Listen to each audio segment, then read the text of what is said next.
ಕಾವ್ಯದಲ್ಲಿ ಬಗೆ ಬಗೆ ಇದೆ. ವಿಭಿನ್ನ ರೀತಿಯ ಕಾವ್ಯಗಳನ್ನ ನಾವು ನೋಡ್ತೀವಿ.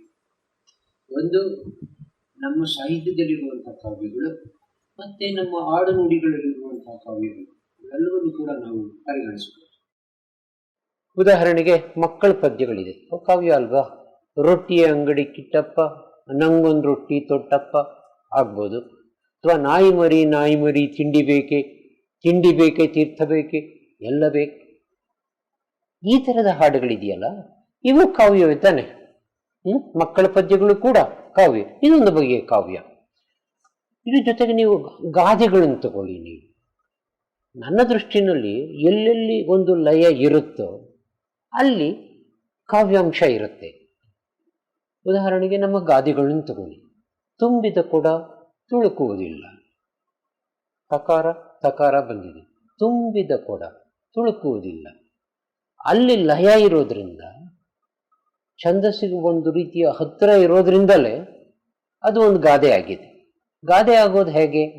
ಅದು ಕಿವಿಗೆ ಹಿತವಾದ ಶಬ್ದಗಳು. ಗಾದೆ ಹೇಳೋದು ಯಾವಾಗಲೂ ನೀತಿ ಹೇಳುತ್ತೆ, ಜೀವನಾನುಭವವನ್ನು ಹೇಳುತ್ತೆ, ಏನೇನೋ ಇರ್ಬೋದು. ಅದು ಗಾದೆಯಾಗಿ ಉಳಿಯೋದು ಹೇಗೆ ಅಂತಂದ್ರೆ, ಬಹಳ ಆಕರ್ಷಕವಾದ ಸಮರ್ಪಕವಾದ ಶಬ್ದಗಳು ಒಟ್ಟಿಗೂಡುವ ಮೂಲಕ, ಅಲ್ಲಿ ಒಂದು ಲಯ ಉಂಟು ಮಾಡುವುದರ ಮೂಲಕ ಸ್ವತಃ ಒಂದು ಗಾದೆ ಆಗುತ್ತೆ. ತುಂಬಿದ ಕೂಡ ತುಳುಕುವುದಿಲ್ಲ. ತಾಯಿಯಂತೆ ಮಗಳು, ನೂಲಿನಂತೆ ಸೀರೆ, ಆ ನೀವು ಮಾತ್ರೆಗಳನ್ನ ಎಣಿಸಿ ಸರಿಯಾಗಿರುತ್ತದೆ ಅಲ್ಲಿಯೂ ಕೂಡ. ಅಥವಾ ನಮ್ಮ ರಾಜಕಾರಣಿಗಳು ಮಾತಾಡ್ತಾರೆ, ನಾನು ಪಕ್ಷದ ಸಿಪಾಯಿ, ನಾನು ಪಕ್ಷದ ಶಿಸ್ತಿನ ಸಿಪಾಯಿ ಅಂತಾನೆ. ಬೇರೆ ಏನ್ ಬೇಕಾದ್ರೂ ಆಗ್ಬೋದು, ಸಿಪಾಯಿ ಅಂತ ಯಾಕೆ ಬರುತ್ತೋ? ಅಲ್ಲಿ ಶಿಸ್ತಿದೆ, ಶಿಸ್ತಿನ ಸಿಪಾಯಿ ಅಂತ ಹೇಳ್ತಾನೆ. ಅಥವಾ ನಮ್ಮ ಸಿನಿಮಾಗಳಲ್ಲಿ ಹೇಳ್ತಾರೆ ಮಂಡ್ಯದ ಗಂಡು ಅಂತ. ಬೆಂಗಳೂರು ಗಂಡು ಯಾಕಾಗೋದಿಲ್ಲ? ಮೈಸೂರು ಗಂಡು ಯಾಕಾಗೋದಿಲ್ಲ? ಮಂಡ್ಯದ ಗಂಡು ಅಂತಂದಾಗ, ಮಂಡ್ಯದ ಗಂಡು ಇದೆಯಲ್ಲ, ಅಲ್ಲಿ ಒಂದು ನಾದ ಇದೆ. ಅರ್ಥ ಇದೆಯೋ ಬೇರೆ ವಿಷಯ, ನಾದ ಇದೆ. ಆ ಶಬ್ದಗಳು ಪರಸ್ಪರ ಕೂಡೋದ್ರಿಂದ ಒಂದು ಛಂದಸ್ಸು ಅದಕ್ಕೆ ಬಂದ್ಬಿಡುತ್ತೆ, ಒಂದು ಬಗೆಯ ಛಂದಸ್ಸು. ಹಾಗಾಗಿ ಅದು ಹೇಳೋದಕ್ಕೆ ಬಹಳ ಹಿತವಾಗಿರುತ್ತೆ, ನಮ್ಮ ನೆನಪಲ್ಲಿ ಇಟ್ಕೊಳ್ಳೋಕ್ಕೂ ಗೊತ್ತಾಗುತ್ತೆ. ಯಾರಾದರೂ ಒಂದ್ಸಲ ಮಂಡ್ಯದ ಗಂಡು ಅಂತ ಹೇಳಿದರೆ, ನಾವೊಂದು 10 ಸಲ ಕೇಳಿದ್ರೆ ಸಾಕದನ್ನು, ನಮ್ಮೊಂದ್ಸಲ ಅದು ನೆನಪಲ್ಲಿ ಉಳಿಯುತ್ತದೆ, ಬೇರೆ ಯಾವುದು ನೆನಪಲ್ಲಿ ಉಳಿಯಲ್ಲ ಅದು ಕೂಡ. ಸೊ ಇವೆಲ್ಲ ಕಾವ್ಯಾಂಶ ಇರುವಂಥದ್ದು ಅಂತ ನಾನು ತಿಳ್ಕೊಂಡಿದ್ದೇನೆ ಅಂತ. ಅಥವಾ ನಮ್ಮ ಜಾನಪದ ಗೀತೆಗಳು ತಗೊಂಡು, ತೊಟ್ಟಿಲು ಹೊತ್ಕೊಂಡು, ತವ್ರ ಬಣ್ಣ ಉಟ್ಕೊಂಡು, ಅಪ್ಪ ಕೊಟ್ಟೆಮ್ಮೆ ಹೊಡ್ಕೊಂಡು, ತಂಗಿಯಮ್ಮ ತಿಟ್ಟತ್ತಿ ತಿರುಗಿ ನೋಡಿ ಆಳೋ ಅಂತ. ಬೆಟ್ಟದ ಮೇಲೆ ಹತ್ತಿ ಅಲ್ಲಿಂದ ಇಳ್ಕೊಂಡು ಹೋಗ್ಬೇಕು ಗಂಡನ ಮನೆಗೆ, ಅಲ್ಲಿ ಮೇಲೆ ನಿಂತ್ಕೊಂಡು ತಿರುಗಿ ನೋಡಿದ್ಲಂತೆ. ಅಂದರೆ ಆ ತವರು ಮನೆಯ ಪಾಶ ಹೇಗಿದೆ ಅಂತ ಅನ್ನೋದನ್ನ ಒಂದು ತಿಟ್ಟತ್ತಿ ತಿರುಗಿ ನೋಡಿ ಆಳು ಅಂತ. ಇದಿಷ್ಟಿದೆ. ಆಮೇಲೆ ನಮ್ಮಲ್ಲಿ ಭಾವಗೀತೆಗಳಿವೆ, ಮಹಾಕಾವ್ಯಗಳಿವೆ. ಮಹಾಕಾವ್ಯಗಳು ಅಂದರೆ ಏನು? ನಮಗೆಲ್ಲ ಗೊತ್ತಿರೋ ಹಾಗೆ ಅತ್ಯಂತ ಏನದು, ಒಬ್ಬ ರಾಷ್ಟ್ರೀಯ ನಾಯಕ, ಒಬ್ಬ ಹೀರೋನ, ಅವನ ಐತಿಹಾಸಿಕವಾದ್ದು ಅಥವಾ ಲೆಜೆಂಡರಿ ಅಂತ ನಾವು ಕರಿಬಹುದಂತಹ ನಾಯಕನನ್ನು, ಅವನ ಅನೇಕ ಸಾಹಸಗಳನ್ನು ಬೇರೆ ಬೇರೆ ವಿಭಾಗಗಳಲ್ಲಿ ವರ್ಣಿಸಿ ಉಂಟು ಮಾಡುವಂಥ ಕಾವ್ಯ ರಾಮಾಯಣ, ಮಹಾಭಾರತ, ಕುವೆಂಪು ಅವರ ರಾಮಾಯಣ ದರ್ಶನ, ಹೋಮರ್ ಇಲಿಯಡ್, ಅವಂದೇ ಒಡಿಸ್ಸಿ, ಈನೀಡ್ ವರ್ಜಿಲಿಂದು, ಈಗ ಮಹಾಕಾವ್ಯಗಳೆಲ್ಲ ಇದೆ. ಅದೇ ಮಹಾಕಾವ್ಯಗಳಲ್ಲಿ ರಾಮಾಯಣ 300 ರಾಮಾಯಣಗಳಿವೆ ಅಂತ ಬರಿಬೋದು. ಒಂದು ಸಲ ಏನಾಗುತ್ತೆ, ಶ್ರೀರಾಮನ ಕತೆ, ರಾಮ ರಾವಣರ ಕತೆ, ರಾಮ ಸೀತೆಯ ಕತೆ ಅದು ಕೇಳಿದಾಗ ಅದು ಒಂದು ರೀತಿಯಲ್ಲಿ ಇಡೀ ಸಮುದಾಯದ ಒಂದು ಪ್ರಜ್ಞೆಗೆ ಸೇರಿ ಹೋದಾಗ, ನಾವು ಮತ್ತೆ ರಾಮಾಯಣದ ಕಥೆಗಳನ್ನು ನಾವು ಹೇಳಬೇಕಾಗಿಲ್ಲ. ಅಥವಾ ಬೇರೆ ರೀತಿ ಹೇಳಿದರೆ ನಮಗೆ ಮೂಲ ಕಥೆ ಗೊತ್ತಿರುತ್ತೆ. ಹಾಗಾಗಿ ನಮ್ಮ ಜನಮಾನಸದಲ್ಲಿ ರಾಮಾಯಣ ಮಹಾಭಾರತ ಕಥೆಗಳು ಸೇರೋಗಿದೆ. ಭಾರತೀಯನಾಗಿ ಹುಟ್ಟಿರೋದ್ರಿಂದ ನಾವು ಓದಿರೋದಿಲ್ಲ. ಎಷ್ಟೋ ಜನ ಇಡೀ ಕಾವ್ಯವನ್ನು ನಾವು ಓದಿರೋದಿಲ್ಲ. ಆದರೆ ಅಲ್ಲಿ ಎಲ್ಲಿ ನಡೆಯುತ್ತೆ ಅಂತ ನಮಗೆ ಗೊತ್ತಿರುತ್ತೆ. ಆಧುನಿಕ ಕಾವ್ಯದಲ್ಲಿ ಏನಾಗುತ್ತೆ, ವಾಲ್ಮೀಕಿ ರಾಮಾಯಣದಲ್ಲಿ ಅಥವಾ ಕಂಬ ರಾಮಾಯಣದಲ್ಲಿ ಇಲ್ಲದೇ ಇರುವಂತಹದ್ದು ಯಾವುದೋ ಒಂದು ಪಾತ್ರವನ್ನು ಒಂದು ಭೂತಗನ್ನಡಿ ಹಾಕಿ ತೋರಿಸಿ ಆ ಪಾತ್ರವನ್ನೇ ಒಂದು ಹೀರೋ ಮಾಡಿ ಉಳಿದ ಪಾತ್ರಗಳನ್ನು ಕೆಳಮಟ್ಟಕ್ಕೆ ಇಳಿಸಿ ಒಂದು ವಿಶಿಷ್ಟವಾದ ಜೀವನ ದರ್ಶನವನ್ನು ವ್ಯಕ್ತ ಮಾಡಲಿಕ್ಕೆ ಬಗೆ ಬಗೆಯ ಲೇಖಕರು ರಾಮಾಯಣದ ಕಥೆಯನ್ನೇ ಬೇರೆ ರೀತಿ ಉಪಯೋಗಿಸ್ಕೊಂಡು ಮಾಡ್ತಾರೆ. ಅವೆಲ್ಲ ಮಹಾಕಾವ್ಯಗಳಿದೆ. ಕಥನ ಕಾವ್ಯಗಳಿದೆ. ಎಕ್ಕುಂಡಿಯವರ ಮಿಥಿಲೆ ಅಂತ ಒಂದು ಪದ್ಯವನ್ನು ನೋಡ್ಬೋದು. ಅದು ಒಂದು ಕತೆ ಹೇಳುತ್ತೆ. ಆದರೆ ಕಥೆಯನ್ನು ಎಷ್ಟು ಚಮತ್ಕಾರವಾಗಿ ಹೇಳುತ್ತೆ ಅಂತಂತಂದರೆ, ಜನಕರಾಜನು ಅವನು ಓಡುವಾಗ ಮಣ್ಣಿನಲ್ಲಿ ಸಿಕ್ಕಿದ್ಲು ಸೀತೆ ಅಂತ.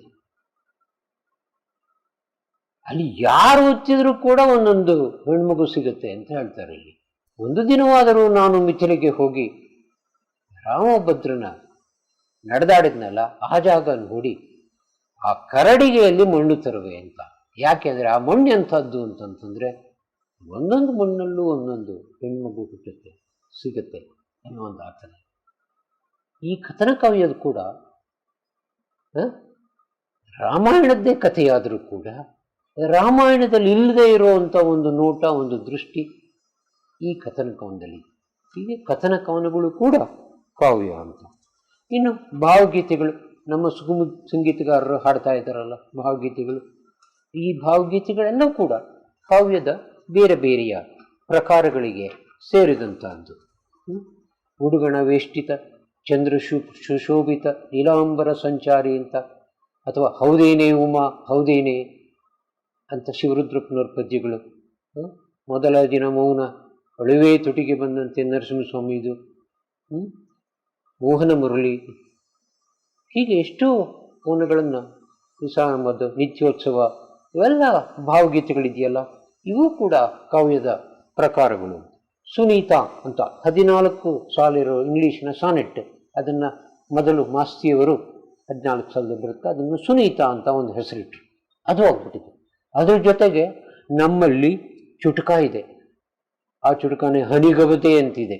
ನಮ್ಮ ಡುಂಡಿರಾಜವರೆಲ್ಲ ಬರೀತಾರಲ್ಲ, ಚಮತ್ಕಾರಕವಾಗಿ ಒಂದು ಹನಿಗವತೆ ಇದೆ. ಅದ್ರ ಜೊತೆಗೆ ನಮಗ್ ಸಾಲದು ಅಂತ ಹಾಯ್ಕು ಅಂತ ನಾವು ಬರೀತೀವಿ, ಗಜಲ್ ಅಂತ ನಾವು ಬರೀತೀವಿ. ಇವೆಲ್ಲ ಕೂಡ ಬೇರೆ ಬೇರೆ ಇದು, ಬೇರೆ ಬೇರೆಯ ರೀತಿಯ ಕಾವ್ಯ ಅಂತ. ಅಂದರೆ ಒಂದೇ ಬಗೆಯ ಕಾವ್ಯ ಅಂತಿಲ್ಲ, ಬಗೆ ಬಗೆಯ ಕಾವ್ಯಗಳಿದೆ. ಈ ಬಗೆ ಬಗೆಯ ಕಾವ್ಯಗಳನ್ನು ಕೂಡ ನಾವು ಓದಿ ಆಸ್ವಾದಿಸ್ತೀವಿ. ಭಾವನೆಗಳನ್ನು, ವಿಚಾರಗಳನ್ನು ವ್ಯಕ್ತಪಡಿಸುವುದಕ್ಕಾಗಿ ಕಾವ್ಯ ತನ್ನ ಅತ್ಯಂತ ಅಡಕವಾದ ಭಾಷೆಯಲ್ಲಿ ಕೆಲವೇ ಶಬ್ದಗಳಲ್ಲಿ ಅದನ್ನು ವ್ಯಕ್ತಪಡಿಸುತ್ತೆ. ಒಂದು ಶಬ್ದದ ಸಮಗ್ರ ಅರ್ಥ ಅದರಲ್ಲಿ ಇರುತ್ತೆ. ವಿಜೃಂಭಿಸಿತು ನಮ್ಮ ಬಾಣಸರಿ, ಕತ್ತಲೆಗೆ ಹತ್ತಿ ತಲೆ ನೂರಾರೆ ಅದು ಅಸಂಖ್ಯ, ಕತ್ತರಿಸಿದರೆ ಬೆಳೆದು ಕತ್ತಿಗೆ ಬರುವ ಅನಾದಿ ಕೋದಂಡ ದಂಡವು ಹೀಗೆ ದಂಡ ಅಂತ. ಸಮಗ್ರ ಅರ್ಥ, ಒಂದು ಪದ್ಯದ ಸಮಗ್ರ ಅರ್ಥ ಅಂದರೆ ಏನು ಅಂತಂದರೆ, ದಂಡ ಅಂತಂದರೆ ಅದು ವೆಪನ್, ದಂಡ ಅಂದರೆ ವೇಸ್ಟ್ ಅಂತ ಕೂಡ ಅರ್ಥ. ಎರಡೂ ಅರ್ಥಗಳಲ್ಲಿ ಕವಿಯಾದನು ಒಬ್ಬ ಸಮರ್ಥ ಕವಿ ಬೆಳೆಸ್ತಾನೆ. ಅಂದರೆ ಶಬ್ದದ ಒಂದು ಸಮಗ್ರ ಅರ್ಥದಲ್ಲಿ, ಮಿನಿಮಲ್ ಅದು ನಾವು ನಮಗೊಂದು ಅರ್ಥದಲ್ಲೂ ಮಾತಾಡ್ತೀವಿ ನಾವು. ಕವಿಯಾದವನು ಏನು ಮಾಡ್ತಾನೆ, ಆ ಶಬ್ದದ ಸಮಗ್ರ ಅರ್ಥದಲ್ಲಿ, ಅದರ ಒಟ್ಟು ಅರ್ಥದಲ್ಲಿ ಶಬ್ದವನ್ನು ಅವನು ಉಪಯೋಗಿಸ್ತಾನೆ ಅಂತ. ಜೊತೆಗೆ ಅಕ್ಷರಗಳ ಧ್ವನಿಸ್ವಾಮ್ಯವನ್ನು ಉಪಯೋಗಿಸ್ತಾನೆ. ಕೆಲವನ್ನು ನಾದ ಉಪಯೋಗಕ್ಕೋಸ್ಕರ ಭಾಷೆಯಲ್ಲಿ ಶಬ್ದಗಳ ಉಚ್ಚಾರಣೆಯಲ್ಲಿ ಉಂಟಾಗುವಂಥ ನಾದವೆಂದಿದೆ, ಆ ನಾದವನ್ನು ಉಪಯೋಗಿಸ್ತಾನೆ. ಮತ್ತೆ ಒಂದೇ ಶಬ್ದವನ್ನು ಮತ್ತೆ ಮತ್ತೆ ಉಪಯೋಗಿಸುವ, ಎಲ್ಲಿದ್ದೀಯೇ ಮೀನಾ ಎಲ್ಲಿದ್ದೀಯೇ ಮೀನಾ ಮೀನಾ ಅಂತನ್ನುವಾಗ ಹುಟ್ಟುವಂಥದ್ದು, ಅದು ಪುನರಾವರ್ತನೆ ಮಾಡುವಂಥ ಹುಟ್ಟುವಾಗುವಂಥ ಒಂದು ಧ್ವನಿ ಅದು. ಇವು ಪರಸ್ಪರ ಕೆಲಸ ಮಾಡಿದಾಗ ಒಂದು ಒಳ್ಳೆಯ ಕಾವ್ಯ ಹುಟ್ಟತ್ತೆ ಅಂತ. ಮತ್ತೆ ಅದನ್ನು ನೋಡೋ ದೃಷ್ಟಿಯಲ್ಲೂ ಇದು ಮಾಡುತ್ತೆ. ಉದಾಹರಣೆಗೆ ನಾವು ತುಂಬ ಬಿಸಿಲಾದರೆ ಏನು ಶೆಕೆ ಆಯ್ತಪ್ಪ ಅಂತೀವಿ, ನಾವು ಬೆವರು ಸುರಿತಾ ಇದ್ದೀನಿ ಅಂತ ಹೇಳ್ತೀವಿ. ಒಂದು ಫಿರೋ ಫ್ಯಾನ್ ಸಾಲದು ಅಂತೀವಿ ನಾವು ಅಲ್ವಾ. ಗಾಳಿನಲ್ಲಿ ಒಂದು ಬೀಸಾದ್ರೂ ಬಿರಬಾರ್ದ ಅಂತ, ತಣ್ಣೀರಲ್ಲೂ ಸ್ನಾನ ಮಾಡುವ ಅಂತೀವಿ. ಬಿಸಿಲು ಅಂದರೆ ನಮ್ಗೆ ಬರೋದು ಇಷ್ಟೇ.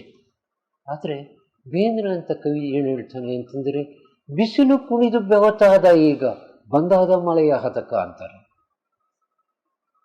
ನಾವು ಬಿಸಿಲಿಂದ ನಾವು ಬೆವರೋದು ಬೇರೆ. ಬೇಂದ್ರೆ ಹೇಳ್ತಾರೆ ಬಿಸಿಲೇ ಡ್ಯಾನ್ಸ್ ಮಾಡಿ ಅದೇ ಬೆವತ್ಬಿಟ್ಟಿದೆ ಅಂತ. ಬಿಸಿಲು ಕುಣಿದು ಬೆವತಾದ ಈಗ ಬಂದಾದ ಮಳೆಯ ಹತಕ ಅಲ್ವಾ. ಈ ಥರದ್ದು ಅಂತ.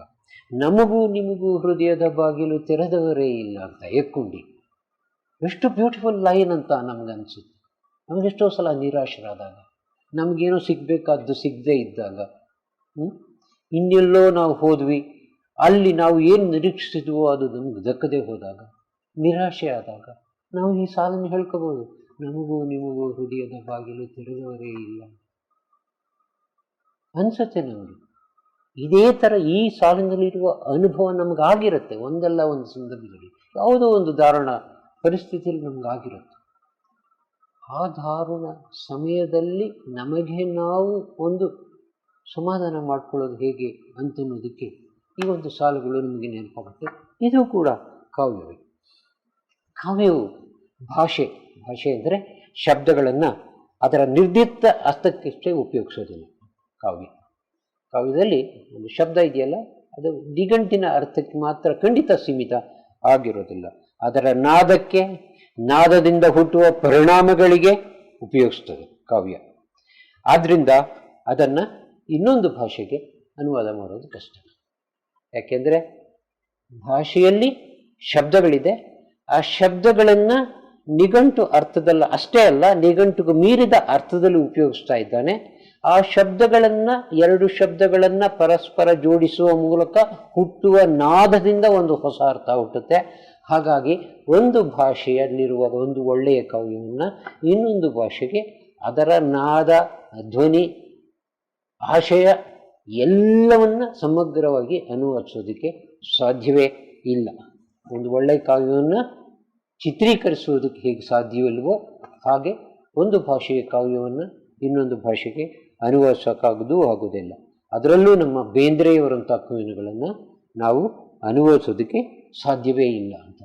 ಮತ್ತು ಅವರು ಕೆಲವು ಶಬ್ದಗಳಲ್ಲಿ ಚಕ ಚಕ ಚಂಚಲ ಗೊಂಚಲ ಮಿಂಚಲ ಚಕ ಚಕ ಚಲಮಲ್ಲ ಕುಣಿಯೋಣು ಬಾ ಅಂತ, ನೀವು ಅದರ ಅರ್ಥದ ಬಗ್ಗೆ ತಲೆನೇ ಕೆಡಿಸ್ಕೊಳ್ಳಲ್ಲ, ಅದರ ನಾದ ಇದೆಯಲ್ಲ ಅದೇ ನಿಮ್ಮನ್ನು ಸೆಳೆದು ಬಿಡುತ್ತೆ. ಅದನ್ನು ಹೇಗೆ ನೀವು ಅನುವಾದ ಮಾಡ್ತೀರಿ? ಅನುವಾದ ಮಾಡೋದಕ್ಕೆ ಸಾಧ್ಯವೇ ಇಲ್ಲ. ಮತ್ತು ಅವ್ರ ಕಾವ್ಯದಲ್ಲಿ ಹೇಗಿರುತ್ತೆ? ಶಬ್ದಗಳ ಒಳಾರ್ಥ, ಗೂಢಾರ್ಥ, ನಾದದಿಂದ ಹುಟ್ಟುವ ಅರ್ಥ, ಮತ್ತು ಪ್ರಾಸ, ಅನುಪ್ರಾಸ, ಒಳಪ್ರಾಸ, ಒಳಪ್ರಾಸ ಇವೆಲ್ಲವೂ ಕೂಡ ಬಂದ್ಬಿಟ್ಟಿರುತ್ತೆ ಬೇಂದ್ರೆನಲ್ಲಿ. ಅವು ಅನುವಾದಕ್ಕೆ ಸಿಗೋಕೆ ಸಾಧ್ಯವೇ ಇಲ್ಲ. ಹಾಗಾಗಿ ಒಂದು ಕಾವ್ಯದ, ಅದರಲ್ಲೂ ಬೇಂದ್ರೆಯಂಥ ಕಾವ್ಯದ ಒಂದು ಕಾವ್ಯದ ಅರ್ಥದ ಬಗ್ಗೆ ಒಂದೇ ವ್ಯಾಖ್ಯಾನ ಅಲ್ಲ, ನೂರಾರು ವ್ಯಾಖ್ಯಾನ ಇರೋಕ್ಕೆ ಸಾಧ್ಯ. ಉದಾಹರಣೆಗೆ ಆ ಧ್ವನಿನೇ ಇರುತ್ತಲ್ಲ, ಅದು ಏನೋ ಇತ್ತು, ನೋ ನೋ ಎನ್ನುತ್ತಿತ್ತು, ಏನು ತಲೆ ಇತ್ತು ಅತ್ತಲೆ ಇತ್ತು, ಬತ್ತಲೆ ಬಾಲಕನಂತಿತ್ತು, ಅಳುತ್ತಿತ್ತು ನಗುತ್ತಿತ್ತು ಅಂತಾರೆ ಬೇಂದ್ರೆದು ಒಂದು ಸಾಲು.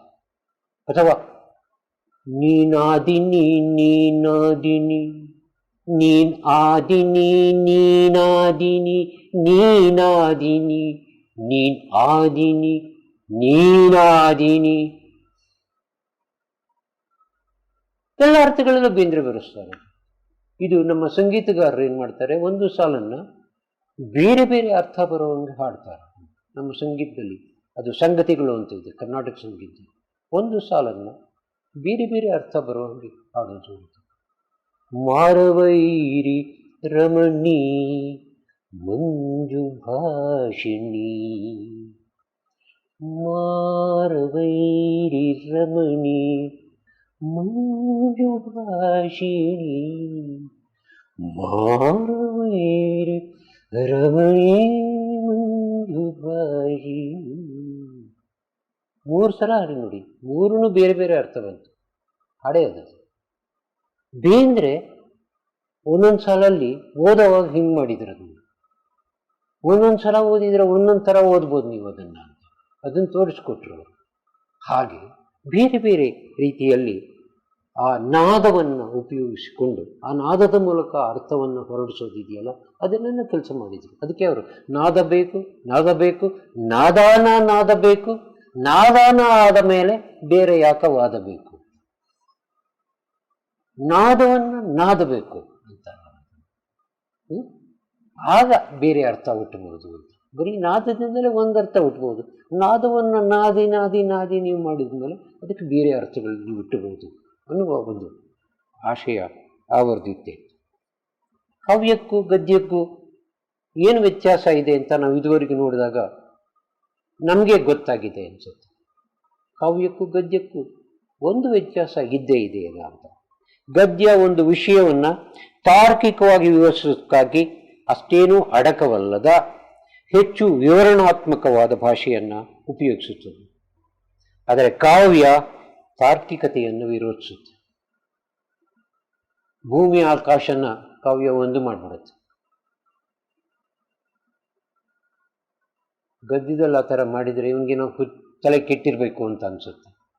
ಏಕೆಂದರೆ ಗದ್ಯ ಹೆಚ್ಚು ತರ್ಕವನ್ನು ಅವಲಂಬಿಸಿರುತ್ತೆ, ಅರ್ಥವನ್ನು ಅವಲಂಬಿಸಿರುತ್ತೆ, ನಿರ್ದಿಷ್ಟ ಅರ್ಥವನ್ನು ಅವಲಂಬಿಸಿರುತ್ತೆ. ಕಾವ್ಯದಲ್ಲಿ ಹಾಗಲ್ಲ. ಬಿದಿಗಿ ಚಂದ್ರನ ಚೊಗಚಿ ನಗಿಹು ಮೆಲ್ಲಗ ಮೂಡಿತ್ತ ಮಾಲಕ ಬೆಳ್ಳಿನ ಕೂಡಿತ್ತ ಅಂತ. ಅಲ್ಲಿ ಬಿದಿಗಿ ಚಂದ್ರ, ಇಲ್ಲಿ ಚೊಗಚೆ ಅಗಸೆ ಹೂವು ಇಲ್ಲಿ ಬೆಳೀತಾ ಇದೆ. ಇದು ಎರಡು ಒಂದಾಗ್ಬಿಡುತ್ತದೆ. ಈರುಳ್ಳು ಹೆರಳು ಎಲ್ಲಿದೆ? ಮನುಷ್ಯರಾಗಿರೋದು ಹೆರಳು. ಈರುಳ ಹೆರಳಿನ ಅರಳ ಮಲ್ಲಿಗೆ ಜಾಳಿಗೆ ಹಂಗತ್ತ ಸೂಸ್ಯಾವ ಚಿಕ್ಕಿ ಹತ್ತಿತ್ತ ಅಂತ. ಭೂಮಿ ಆಕಾಶ ಒಂದು ಮಾಡಿಕೊಡುತ್ತೆ ಕಾವ್ಯ, ಏನು ಬೇಕಾದ್ರೂ ಮಾಡುತ್ತೆ. ತರ್ಕದಿಂದ ಅದು ನಡೆಯೋದಿಲ್ಲ. ವಿವರಣಾತ್ಮಕೆಯನ್ನು ಕೈ ಬಿಟ್ಟು ಅಡಕವಾಗಿ ಹೇಳೋದಕ್ಕೆ ಕಾವ್ಯ ಪ್ರಯತ್ನಿಸುತ್ತೆ. ಮತ್ತೆ ಕಾವ್ಯ ಏನು ಮಾಡುತ್ತೆ, ಒಂದೊಂದು ಭಾವಕ್ಕೆ ಒಂದೊಂದು ಪ್ರತೀಕಗಳನ್ನು ಅದು ಸೃಷ್ಟಿಸ್ತಾ ಹೋಗುತ್ತೆ. ಕತ್ತಲೆ, ಕೆಡುಕು. ಕತ್ತಲೆ ಅಂದರೆ ಏನು? ನಮಗೊಂದು ಕತ್ತಲೆ ಸರ್. ಕೆಡುಕಿಗೆ ಕತ್ತಲೆ ಒಂದು ಉಪಮೆ ಆಗುತ್ತೆ. ಹುಡುಗರು ಏನು ಮಾಡ್ಬಿಡ್ತಾರೆ, ಅದೇ ಕತ್ತಲೆಗೆ ಹತ್ತೆ ತಲೆ ನೂರಾರೆ ಅಂತ. ಎಲ್ಲಿವರೆಗೂ ಹೋಗುತ್ತೆ ಆ ಕತ್ತಲೆ? ಅಡಿಗರು ಉದ್ದೇಶಿಸಿದ ಕತ್ತಲೆ ರಾವಣನಿಗೆ ಹೊರಟೋಗುತ್ತೆ. ಕತ್ತಲೆಗೆ ಹತ್ತೆ ತಲೆ ಅಂದ ತಕ್ಷಣ ನಮ್ಗೆ ರಾವಣ ಅಂತ ಗೊತ್ತಾಗುತ್ತೆ. ಇನ್ಯಾರಿಗೂ ಹತ್ತು ತಲೆ ಇಲ್ಲ. ಕತ್ತಲೆಗೆ ಹತ್ತೆ ತಲೆ ಅಂತಂದ್ರೆ ರಾವಣ ದುಷ್ಟ ಅಥವಾ ಒಂದು ಈವಿಲ್ ಫೋರ್ಸ್. ಅದಕ್ಕೊಂದು ಸಂಕೇತ ಯಾವುದು ಅಂದರೆ ಕತ್ತಲೆ. ಅಂದರೆ ನಮ್ಮ ಕತ್ತಲೆ ಕೂಡ ನಮ್ಮ ಅನುಭವ ಅಲ್ವಾ? ಬೆಳಗಿದೆ, ಕತ್ತಲಿದೆ. ಆ ಕತ್ತಲು ಏನು ಅಂತ ನಾವು ಅನುಭವಿಸಿ ನಮಗೆ ಗೊತ್ತಿರುತ್ತೆ. ಹೀಗೆ ಜೀವನದ ಪ್ರತಿಯೊಂದು ಅನುಭವಕ್ಕೂ ಕೂಡ ಕವಿ ಏನು ಮಾಡ್ತಾನೆ, ಹೊಸ ಹೊಸ ಉಪಮೆಗಳನ್ನು ಕೊಡ್ತಾನೆ, ರೂಪಕಗಳನ್ನು ಕೊಡ್ತಾನೆ, ಪ್ರತಿಮೆಗಳನ್ನು ಕೊಡ್ತಾನೆ.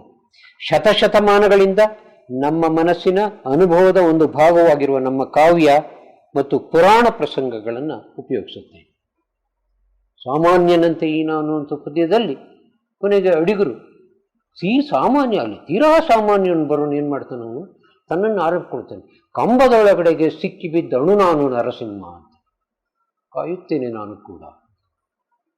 ನರಸಿಂಹ ಅವತಾರ ಅಂತಂದ್ರೆ ಏನು? ಅವನು ಪ್ರಹ್ಲಾದನ ಎಲ್ಲಿದ್ದಾನೆ ದೇವರು ಅಂತ ಕೇಳಿದಾಗ ಅವನು ಕಂಬವನ್ನು ಹೊಡೆದು ಬಂದು ಹಿರಣ್ಯಕಶಿಪುವನ್ನು ಕಣ್ಣುವನ್ನು ಕೊಂದ ಅವನು ಅಲ್ವಾ?